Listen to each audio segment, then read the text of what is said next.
এখন সংসদে বক্তব্য পেশ করিবেন মাননীয় সংসদ সদস্য খুরশেদ আলম রানা। আপনার সময় 1.5 মিনিট। ধন্যবাদ মাননীয় স্পিকার, আমাকে কথা বলার সুযোগ করে দেওয়ার জন্য। মাননীয় স্পিকার, সাধারণ মানুষের পিঠ আজ দেয়ালে ঠেকে গেছে।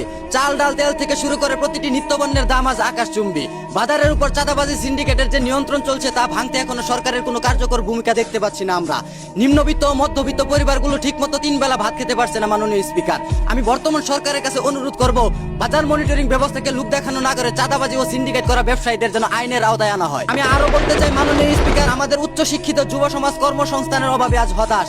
একদিকে হাজার হাজার পদ খালি পড়ে আছে, অন্যদিকে নিয়োগ প্রক্রিয়ায় দুর্নীতি থাকার কারণে মেধাবীরা পিছিয়ে যাচ্ছে। তরুণদের এই মেধা যদি আমরা কাজে লাগাতে না পারি মাননীয় স্পিকার, তাহলে ভবিষ্যতে এই দেশ কখনো উন্নতির ছোঁয়া পাবে না। সিঙ্গাপুর, মালয়েশিয়ার মতো দেশ স্বাধীনতার 20 থেকে 40 বছরের মধ্যে উন্নত রাষ্ট্রে পরিণত হয়েছে, আর আমরা স্বাধীনতার 54 বছর পেরিয়ে গেলেও এখনো কোনো উন্নতির ছোঁয়া পাইনি মাননীয় স্পিকার।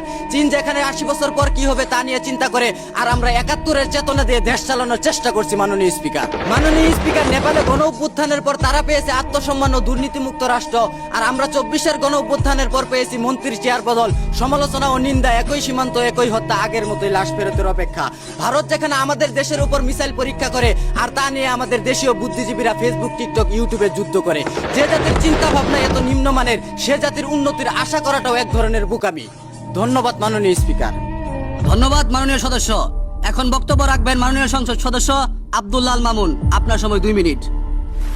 ধন্যবাদ মাননীয় স্পিকার। বাংলাদেশ হলো একটি কৃষি প্রধান দেশ। যে কৃষক রোদ বৃষ্টি জ্বর মাথায় নিয়ে আমাদের মুখে অন্ন তুলে দিচ্ছে, সেই কৃষকরা আজ সবচেয়ে বেশি অবহেলিত। চাষের মৌসুমে সিন্ডিকেটের কারণে কৃষকরা সরকার নির্ধারিত দামে সার বীজ পায় না। কালোবাজারে চড়া দামে সার বীজ কিনতে গিয়ে কৃষকরা আজ ঋণগ্রস্ত। মাননীয় স্পিকার, কৃষকরা মাথার ঘাম পায়ে ফেলে ফসল ফলায়, অথচ ধান বিক্রি করতে গেলে কত তাল বাহানা দেখতে হয়। কাঠাপ্রতি 1600 টাকা খরচ করে ধান বিক্রি করতে হয় 700 থেকে 800 টাকা মন, যেখানে সরকার নির্ধারিত মূল্য করে দিয়েছে 1400 টাকা করে। মাননীয় স্পিকার, বড় বড় শিল্পপতিরা হাজার হাজার কোটি টাকা ঋণ খেলাপি হলেও তাদের কিছু হয় না, অথচ কয়েক হাজার টাকা কৃষি ঋণের জন্য কৃষকদের নামে মামলা হয়, তাদের কোমরে দড়ি বেঁধে জেল হাজতে নেওয়া হয়। এটা অত্যন্ত লজ্জাজনক মাননীয় স্পিকার। মাননীয় স্পিকার, আমাদের দেশে রাস্তা বা ব্রিজ তৈরি করতে যে পরিমাণ খরচ দেখানো হয় তা উন্নত দেশগুলোর চেয়েও কয়েক গুণ বেশি। এই বাড়তি টাকা কার পকেটে যাচ্ছে, কে খাচ্ছে তার কোনো হদিশ নেই। ব্যাংক খাতে সাধারণ মানুষের টাকা আজ গুটি কয়েক মানুষের পকেটে চলে যাচ্ছে। বিদেশে টাকা পাচার করাটা এখন ডাল ভাতে পরিণত হয়েছে।